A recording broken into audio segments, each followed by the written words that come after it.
akan belajar bahasa Indonesia. Untuk KPK-nya nanti kita lanjutkan ini ya, minggu depan. Nah, yang sebentar. Oke. Bahasa Indonesia. Oke. Pertama kita akan belajar untuk bab pariwisata. Dalam bahasa Indonesia ini, ini saya besarkan dulu sebentar. 145.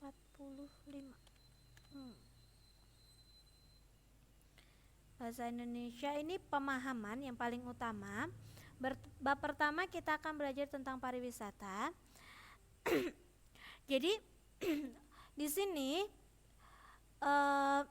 skill utama yang harus dikuasai itu ada mendengarkan, ada berbicara, ada membaca, dan juga menulis. Nah, tapi kita langsung masuk saja.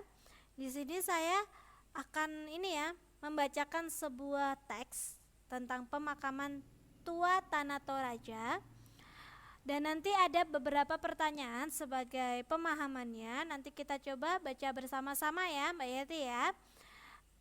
Jadi takutnya nanti ketika saya membaca sinyalnya hilang, tidak kedengaran. Jadi ketika saya membaca mungkin Mbak Yati juga bisa menyimak dan ikut membaca sendiri. Jadi ketika sinyalnya hilang tidak masih bisa memahami, maksudnya seperti itu. Sudah siap Mbak Yeti?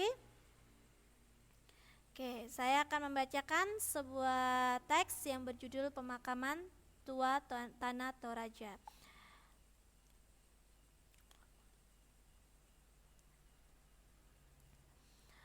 Tanah Toraja di Sulawesi Selatan adalah salah satu tujuan wisata yang sangat terkenal di Indonesia. Kebudayaan dan adatnya yang unik telah membuatnya menjadi perhatian wisatawan dari dalam atau luar negeri. Salah satu tempat wisata yang sering dikunjungi wisatawan ke Tanah Toraja adalah tempat pemakaman unik yang terletak di tebing-tebing yang tinggi.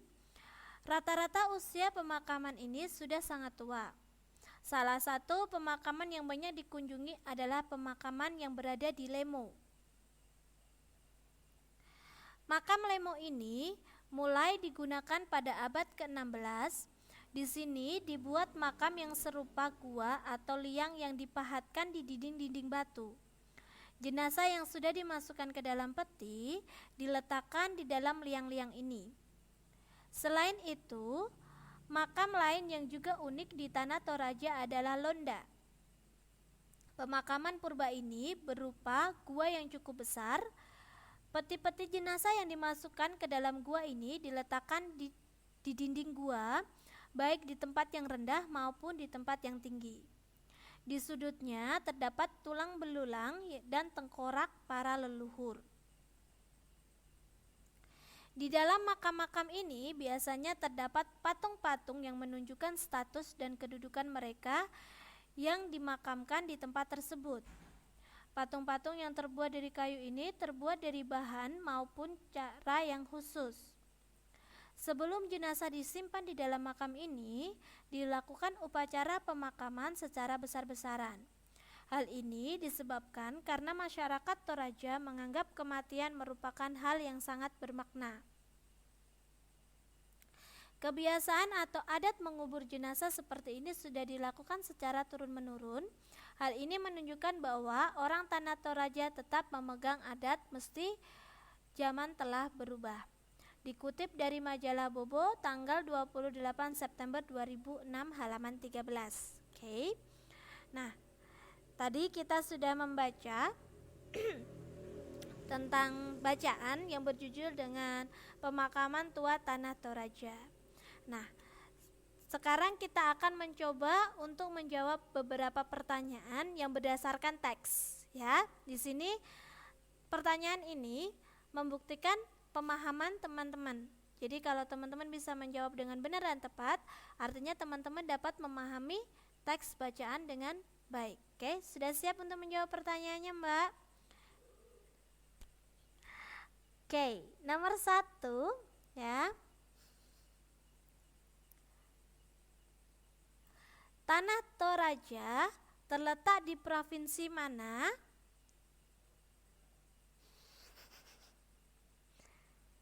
Oke, Sulawesi Selatan. Kita cek dulu benarkah itu di sini? Kita cek bacaannya. Saya ke atas dulu sebentar. Oh, kelewat. Oke. Tanah Toraja di Sulawesi Selatan. Tepat sekali. Kita coba jawab pertanyaan yang kedua. Apa nama tempat wisata di Tanah Toraja yang sering dikunjungi wisatawan? Apa tadi nama tempat wisatanya? Ada dua tadi. Apa? Londo sama apa tadi? Dua? Sama Lemo. Bukan Londo ya Mbak, hampir mirip. Tadi mana sih? Londa ya. Londa dan Lemo. Oke, ke nomor 3. Di daerah mana pemakaman tua yang sering dikunjungi para wisatawan? Yang paling banyak dikunjungi wisatawan? Di daerah mana pemakaman tua yang sering dikunjungi para wisatawan? Di daerah mana? Kita lihat di sini.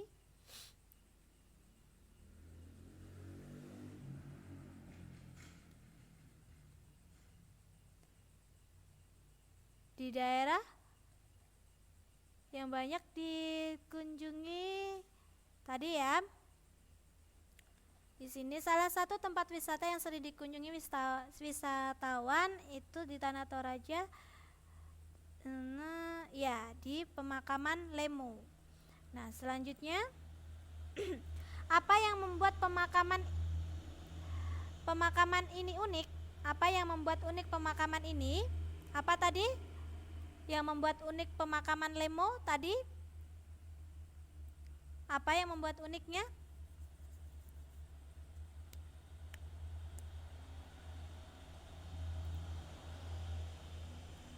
Ya, cara pemakamannya. Yes. Di sana. Nah, kok cara pemakamannya? Oke, di dinding gua-gua ya. Jadi dia terletak di tebing-tebing yang tinggi ya. Oke. Selanjutnya, mengapa Londa juga termasuk unik? Kenapa? Di sini tadi Londa. Kenapa? Kenapa pemakaman Londa juga ikut unik? Apa keunikannya?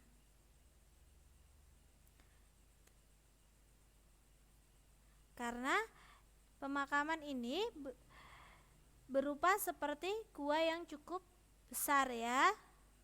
Oke. Jadi peti-peti jenazah dimasukkan ke dalam gua yang diletakkan di dinding gua. Selanjutnya, patung-patung di dalam pemakaman itu menandakan apa? Patung-patung dalam pemakaman tadi saya set pas cara menandakan apa?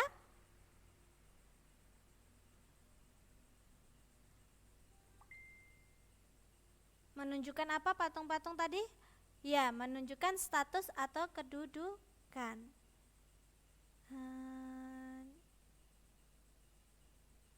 Oke, berarti cukup bagus pemahamannya. Kita skip dulu. Nah, ini menulis kata-kata penting kita tinggalkan. Nah, kemudian ini percakapan kita skip saja.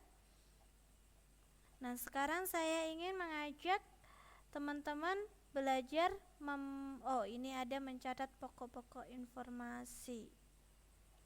Kita skip dulu saja ya. Saya ingin mengajak cara membuat laporan. Ya.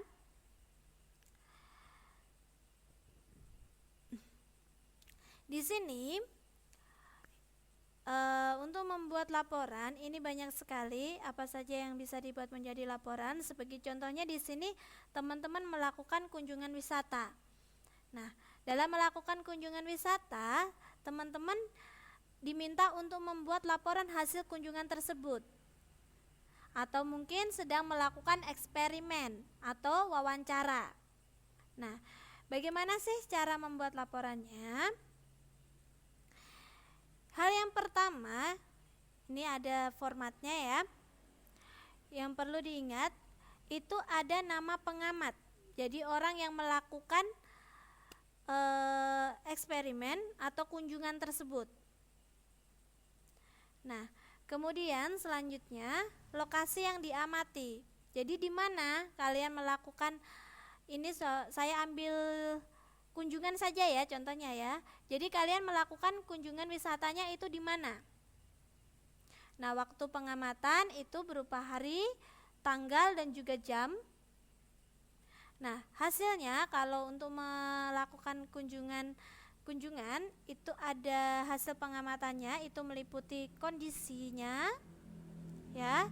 Kondisi lokasi ini bisa berupa di sini jumlah pulau, luas lautan, juga bisa keadaan tempatnya itu seperti apa. Kemudian selain kondisi lokasinya, ada juga tujuan wisata. Jadi tujuan wisata ini meliputi tempat-tempat yang kalian kunjungi itu mana saja. Oke.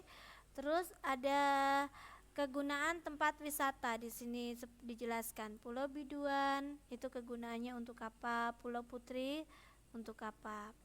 Nah, sebagai ini, sebentar saya cari. Ini pasar seni. Nah, ini ada sebuah teks ya. Ada ini yang kedua, ini bentuk laporannya. Yang tadi itu ini ya satu-satu. Sekarang ini berbentuk artikel laporannya. Sebentar, saya cek inbox dulu.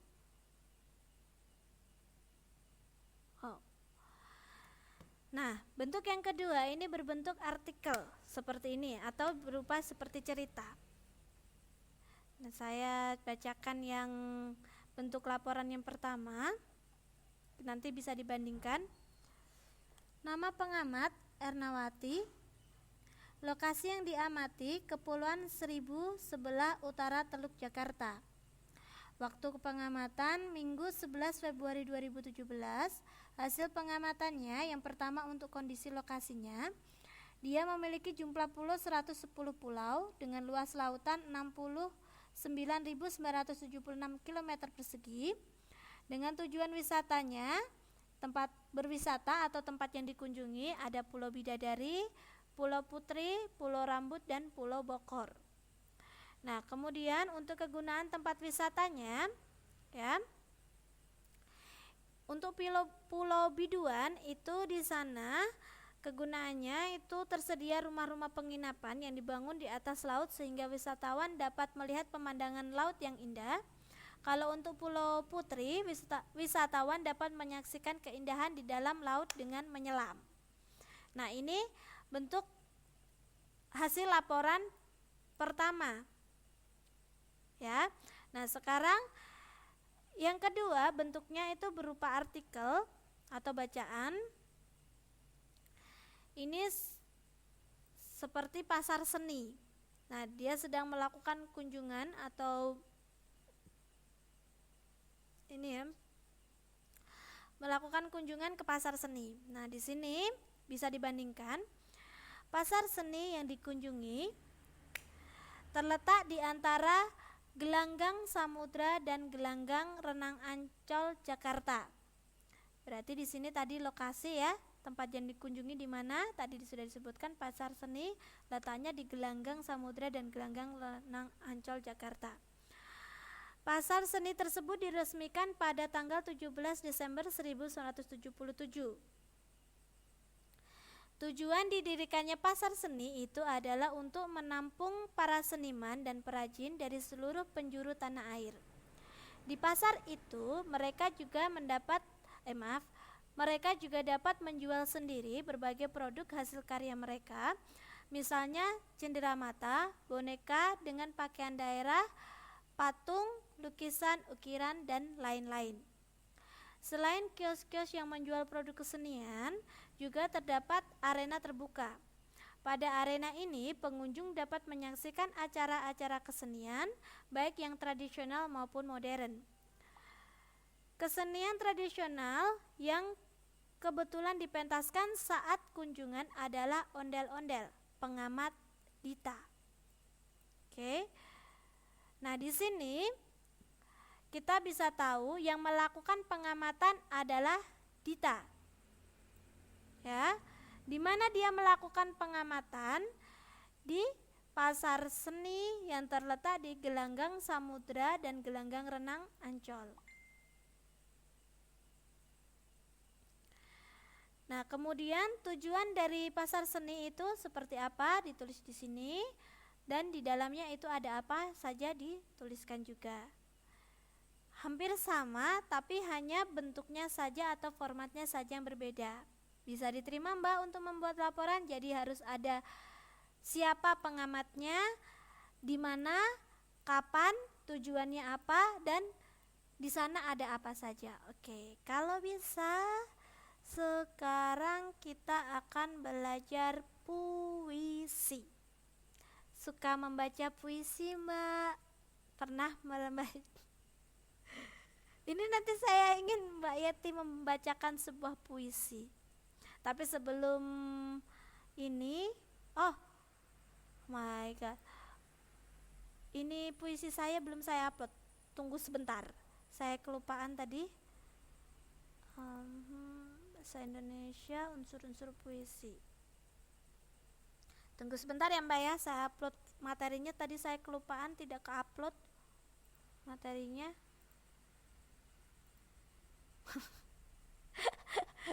Makanya kan belum bisa, makanya saya ingin kenalin apa sih puisi itu, terus unsur-unsurnya di situ apa. Jadi bagaimana sih cara membaca puisi yang baik itu seperti apa, nanti kita akan belajar. Oke, masih ini sambil nunggu. Oke, di sini. Nah,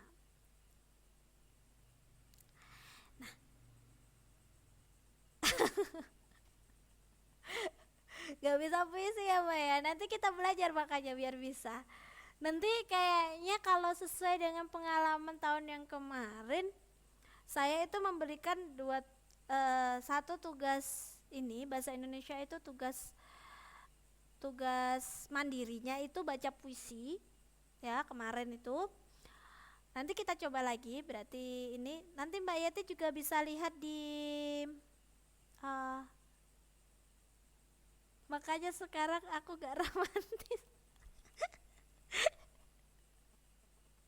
Tapi kan makanya dicoba dulu Mbak.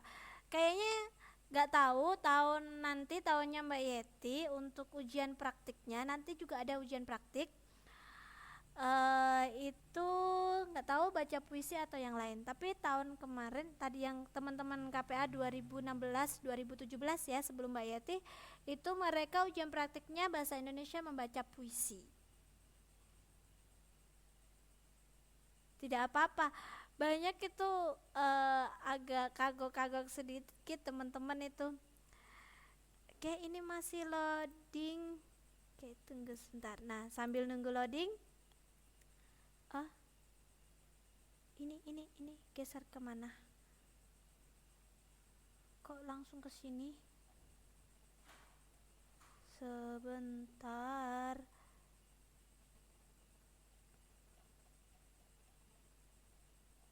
Kenapa dia jadi kecil? Sebentar ya Mbak ya, saya perbesar dulu.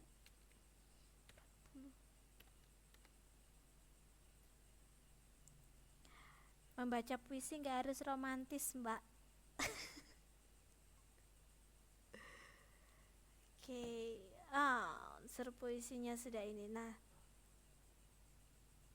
iya, kemarin saya juga lihat postingan smallnya Mbak Yeti baca Al-Quran ya, suaranya bagus.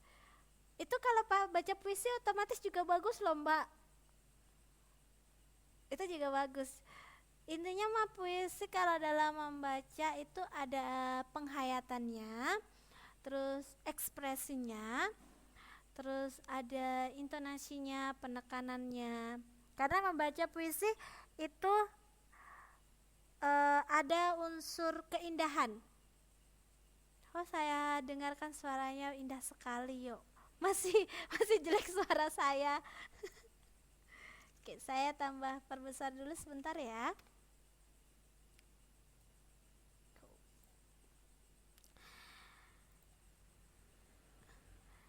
Nah, puisi ya. Puisi, dalam puisi itu dia mengandung makna yang tersembunyi atau tersirat ya. Jadi berbeda dengan bacaan biasa. Kalau bacaan biasa, teks biasa itu kita langsung memahami maknanya. Kalau berbeda dengan puisi, dia menggunakan kata-kata yang terbatas dan singkat, tapi dia memiliki makna yang tersembunyi. Oh, some technical trouble, please try sometime. Sebentar, ini kok tumben. Halo, Mbak Yeti, cek-cek suara. Gimana Mbak, suaranya tetap lancar ya? Mbak Yeti, suara saya dan tampilannya di sana bagaimana? Halo, Mbak Yeti, bisa dikonfirmasi?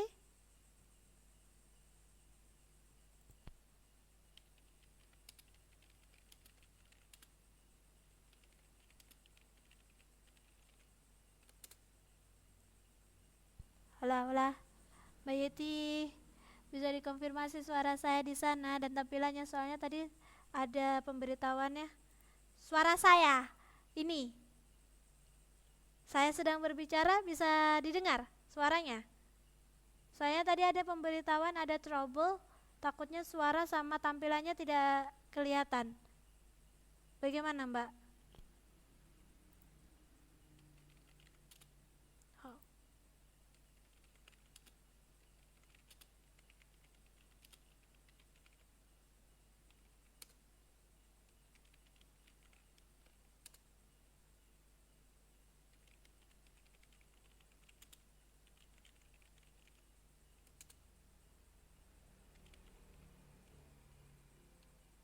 Oh, nggak ada ya, nggak ada suaranya. Baiklah, saya logout sebentar ya.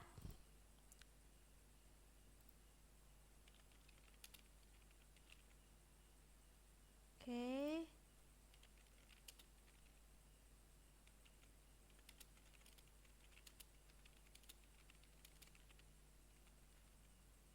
Sebentar.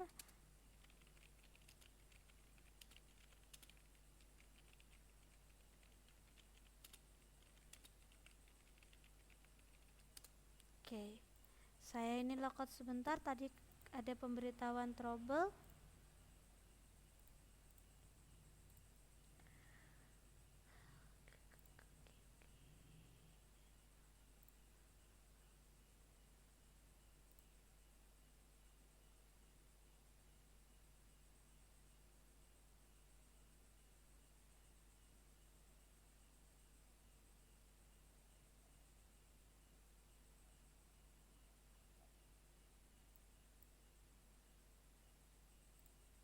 Oke, ini sudah masuk lagi. Kita tunggu.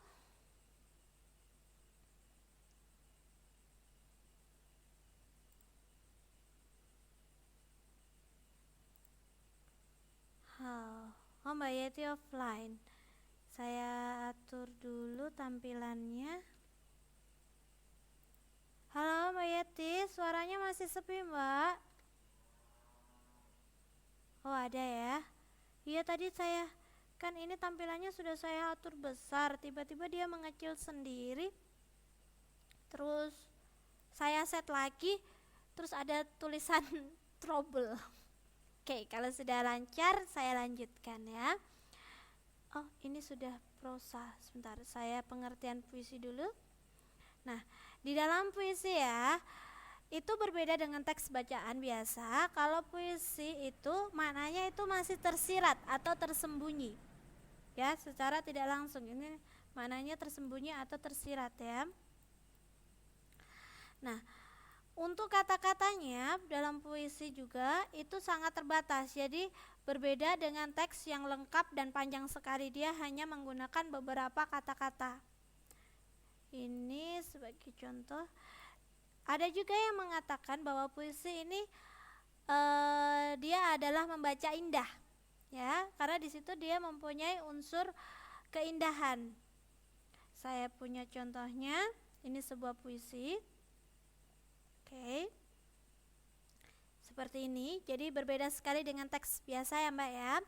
Nah, apa sih unsur-unsur dalam puisi itu? Nah, mari kita belajar untuk unsur-unsurnya. Sebentar, masih loading. Kita tunggu.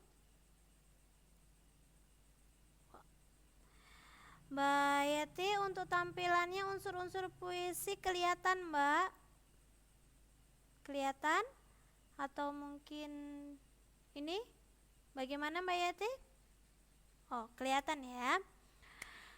Nah, unsur-unsur puisi itu ada 1, 2, 3, 4, 5. Ada 5. Yang pertama itu kata, yang kedua itu larik, yang ketiga bait, yang keempat bunyi, dan yang terakhir itu makna. Nah, mari kita belajar satu-satu. Yang pertama itu kata. Ya, pasti ya, kata ini merupakan unsur yang penting. Jika dalam puisi tersebut tidak ada kata, kita tidak bisa membaca puisi tersebut, ya. Jadi ini adalah merupakan unsur utama terbentuknya suatu puisi.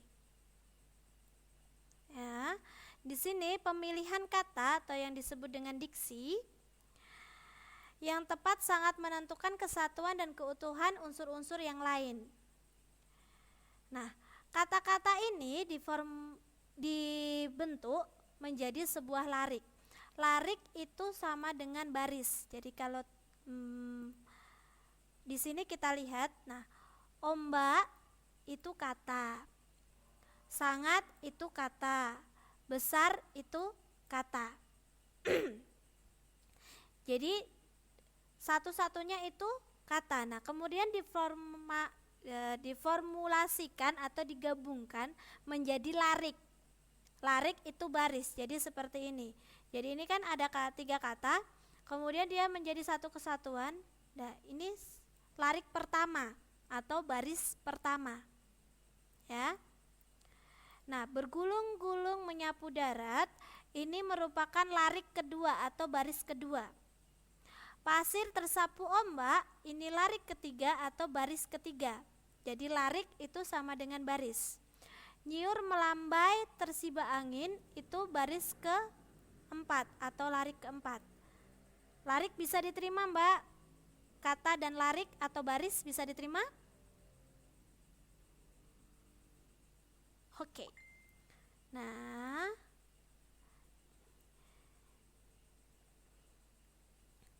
di sini tadi ya kita sudah tahu, oh posisinya baris itu seperti ini, larik itu seperti ini ya. Nah, di sini disebutkan larik atau baris mempunyai pengertian berbeda dengan kalimat atau prosa. Nanti kita akan belajar puisi dirubah menjadi prosa atau menjadi cerita. Jadi prosa itu adalah sebuah puisi yang dirubah menjadi cerita. Nah, proses perubahannya itu disebut dengan parafrase. Nanti kita juga belajar ya. Tapi kita belajar unsur-unsurnya dulu.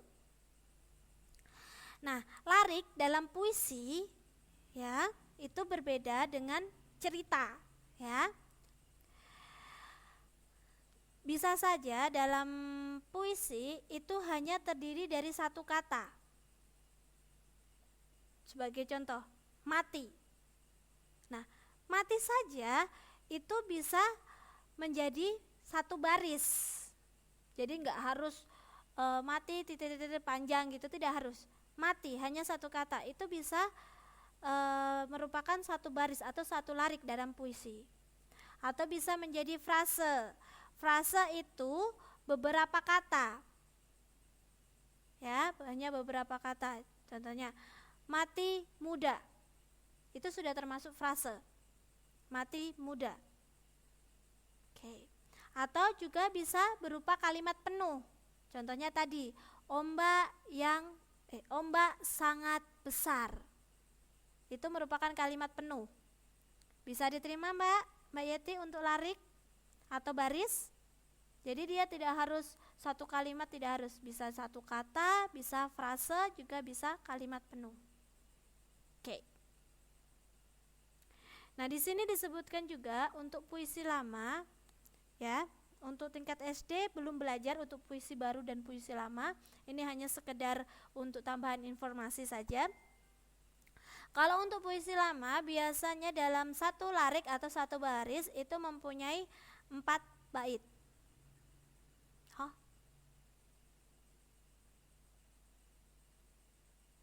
Ini 4 buat ini bait ya maksudnya ya. Ini kayaknya pengertiannya salah ini. Karena bait itu kesatuan ini. Sebentar ya. Nah, unsur yang selanjutnya yang ketiga itu adalah bait. Nah, saya ingin langsung ngasih lihat ke sini supaya tidak bingung. Tadi ini kan larik pertama, larik kedua, larik ketiga, dan larik keempat. Oke. Nah, 4 larik ini disebut dengan bait pertama. Ini yang disebut dengan bait 4 itu.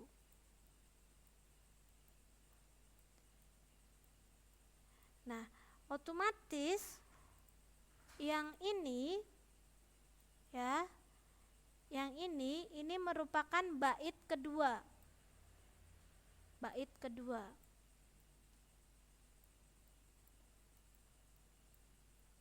Nah, yang ini itu merupakan bait ketiga. Menentukan bait sudah bisa diterima Mbak? Bait. Bagaimana Mbak Yati? Bisa?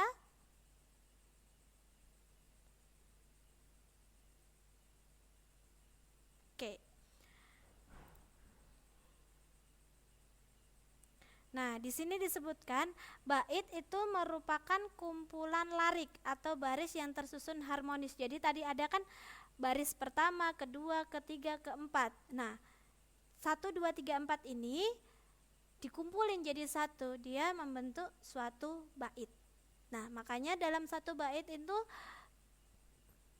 ada kesatuan maknanya. Ya, kemudian bunyi.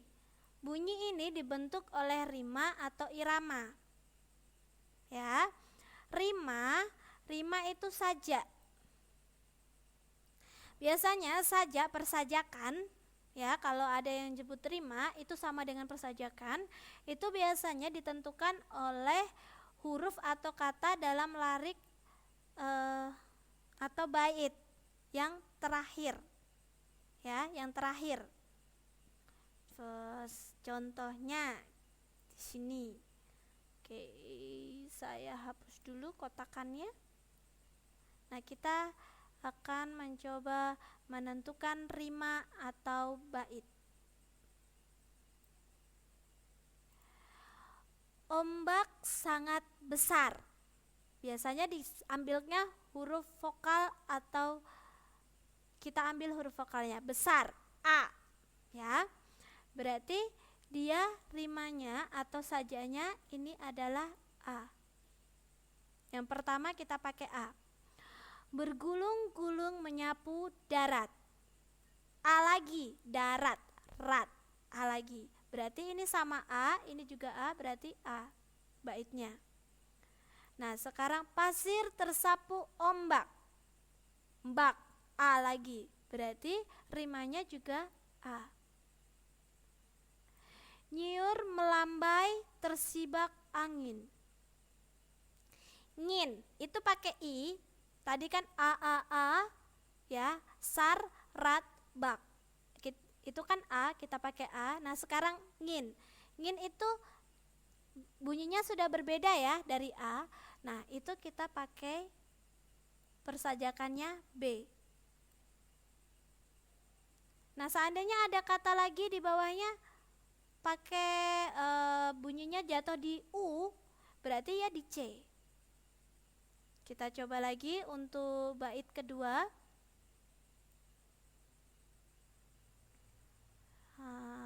Oke, kita bait kedua. Sekarang dilihat di sini. Saya ganti warnanya. Ku injak kaki air, ir di sini. Nah, sama dengan di sini bunyinya i. Berarti di sini persajakannya ikut B. Karena i tadi kita sajaknya B, berarti di sini irnya juga kita ikut B. Oke. Kurasa tarikan kuat. Nah, at di sini a di bait 1 ya, di bait 1 di sini at a, di sini persajakannya adalah a, berarti di sini ikut a. Oke. Nah, sekarang larik yang ketiga dari bait kedua, kurasa dentuman ombak besar. Berarti kira-kira untuk rima sajaknya ini apa, Mbak? Kurasa dentuman ombak besar. Yo. Oke, good. A. Nah, sekarang menyatu gembiraku. Nah, sebelumnya ada nggak yang bunyinya ku? Ada nggak? Nggak ada ya. Berarti kita pakai huruf ketiga. Berarti di sini rimanya atau sajanya adalah C. Berarti untuk bait pertama sajanya itu A A A B. Untuk bait kedua sajanya itu ada B A A C. Oke. Nah, sekarang saya ingin Mbak Yeti menentukan sendiri untuk bait yang ketiga. Bebatuan tinggi menambah daya tarikku, pohon-pohon kelapa tinggi dan lengkapi indah pantai Parangtitis. Boleh dicoba tentukan rima atau sajaknya. Saya tunggu. Oke, yang baris pertama B. Baris keduanya Mbak? Baris keduanya C. Baris ketiga? Baris ketiganya B lagi. Baris keempatnya B. Oke. Berarti di sini kita bisa lihat rima atau persajakannya untuk bait yang pertama itu adalah A B. Bait yang kedua itu B A C. Ya. Yang ketiga itu B C B B. Untuk menentukan rima dan persajakannya bagaimana, Mbak? Sudah bisa? Bisa diterima? Alhamdulillah. Sekarang saya kalau ritme ini lebih menunjukkan ke cara pengucapannya atau bunyinya. Jadi dia pergantian tinggi, rendah, panjang, pendek, dan keras lembutnya ucapan bunyi. Ya, jadi seperti ada penekanan, intonasi dan lain sebagainya. Contohnya seperti ini kalau ritme. Oh, saya salah tekan.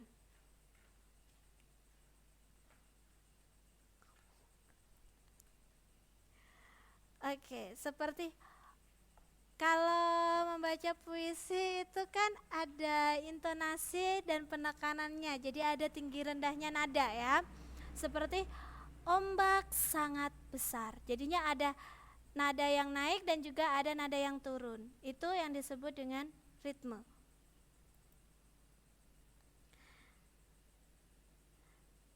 Oke. Nah, unsur yang terakhir adalah makna.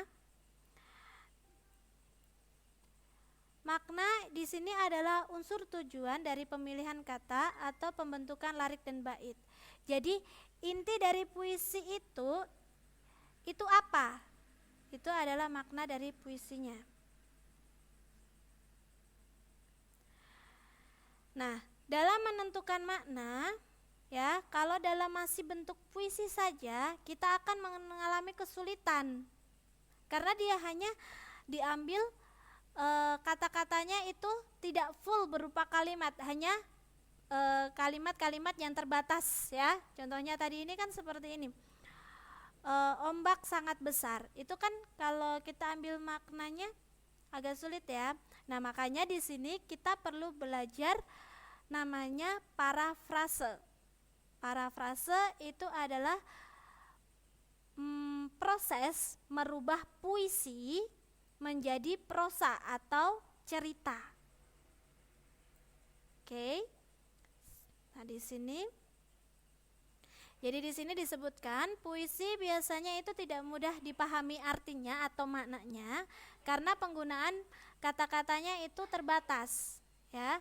Salah satu untuk memahami maknanya itu dengan mengubah puisi menjadi cerita atau prosa.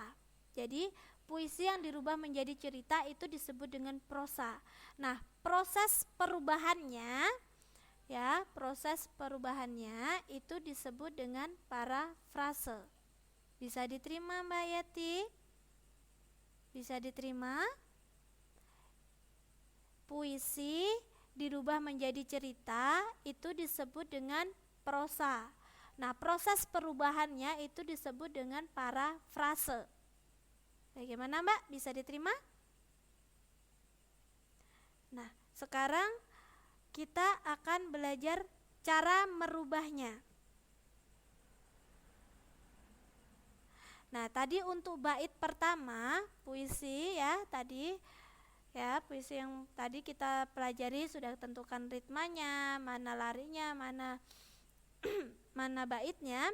Nah, sekarang kita akan mencoba mengubah bait yang pertama menjadi sebuah prosa ya.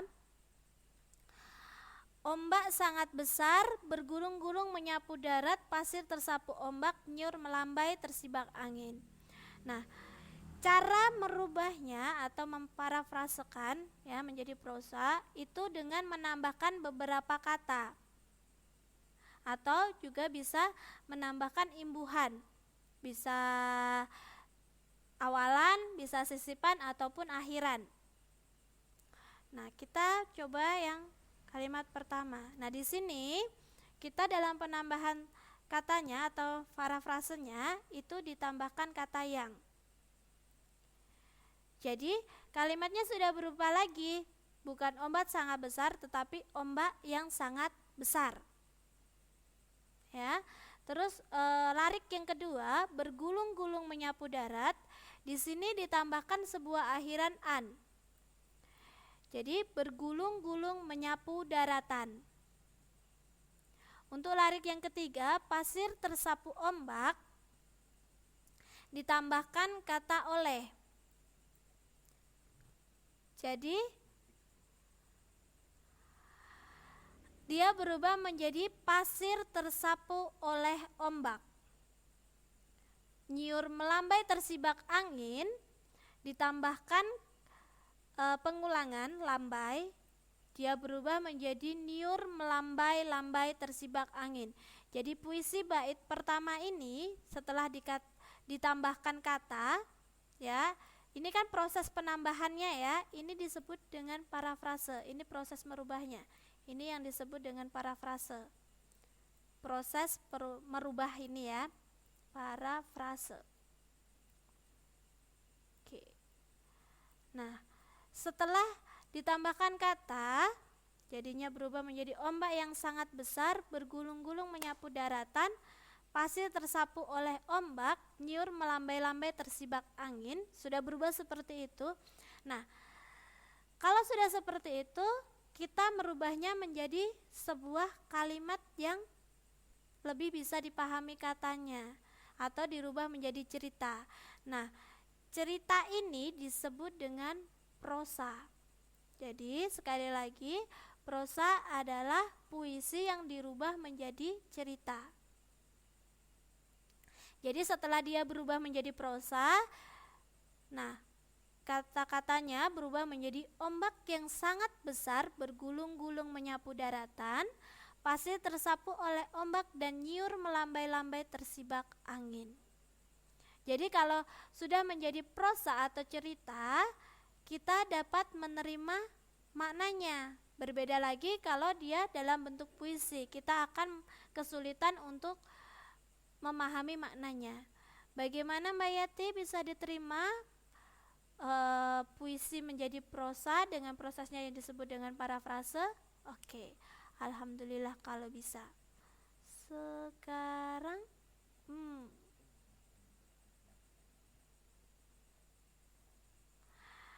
oke. Ini materi kita hari ini sudah selesai. Ada yang ditanyakan Mbak Yeti untuk materi kita hari ini bahasa Indonesia. Jadi kita sudah belajar tentang cara membuat laporan. Dalam membuat laporan harus ada siapa pengamatnya, di mana kita melakukan pengamatan atau kunjungan, terus waktu melakukan kunjungan, tujuannya, terus juga hal-hal apa saja yang ditemui ketika melakukan kunjungan. Ya, dalam membuat laporan bisa juga dibuat menjadi list atau sebuah cerita. Tadi ada 2 format.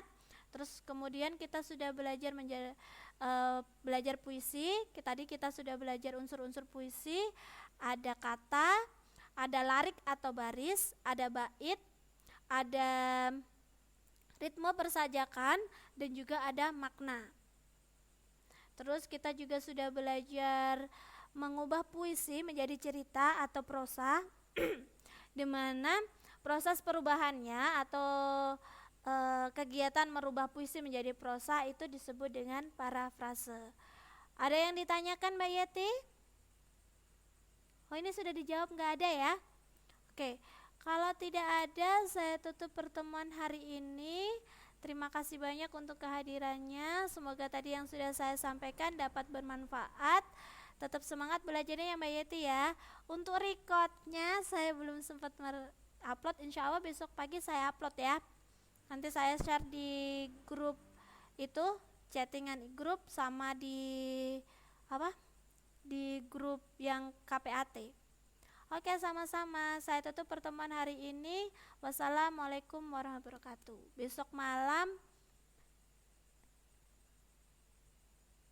Besok malam kita belajar lagi insya Allah.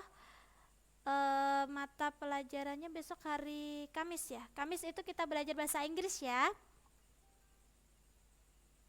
Oke, Mbak Yati, boleh ini kalau seandainya ingin istirahat, saya persilahkan untuk meninggalkan kelas, tidak apa-apa.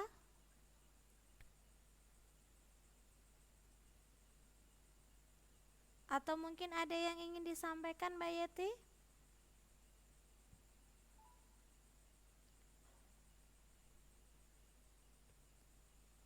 Kalau tidak ada, boleh meninggalkan kelas. Selamat istirahat ya Mbak ya.